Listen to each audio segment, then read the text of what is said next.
You know, a lot of challenges in the beginning is figuring out, we've got this amazingly vast, highly respected, you know, highly followed, very well-read property.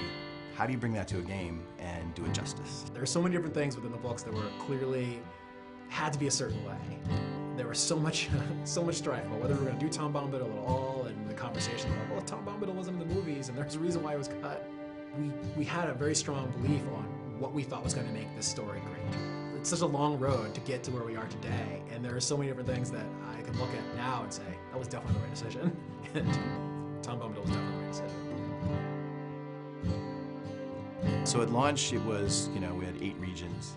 We kind of worked our way through the Shire. We ended up in Angmar. You know, it was a, we thought, huge world at the time. In fact, I think at the time it was one of the largest pieces of landscape ever released for a game. Eyes and ears and hearts and minds and everything opened up to us to see how we addressed, you know, how do you do a story in this world? You know, we can't be Frodo, right? I mean, these are the things that people thought the game was going to be, that I could be Frodo and I'm going to run through Middle-earth. You know, we had to get them to understand what our take was, that we were allowing you to tell your own story within Tolkien's story.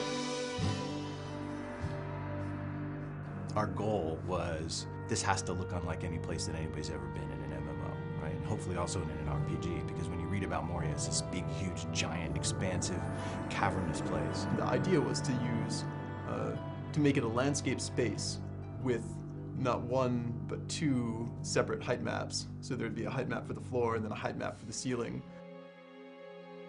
That was something we'd never done before, doing the vast landscapey interior dungeon. It's really hard without a date file and without having sky and clouds and sun and all the colors that brings in.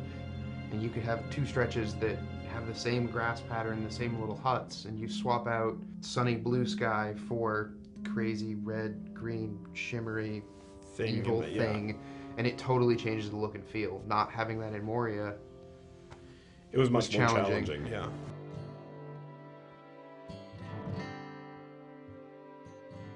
Our primary goal was to, how do we take this amazing game that people love once they get in it, but that there are some basic barriers to entry, like the subscription-only experience, and how do we reinvent what we have so that it retains all of its, you know, grand and glorious nature while addressing an audience that's much bigger.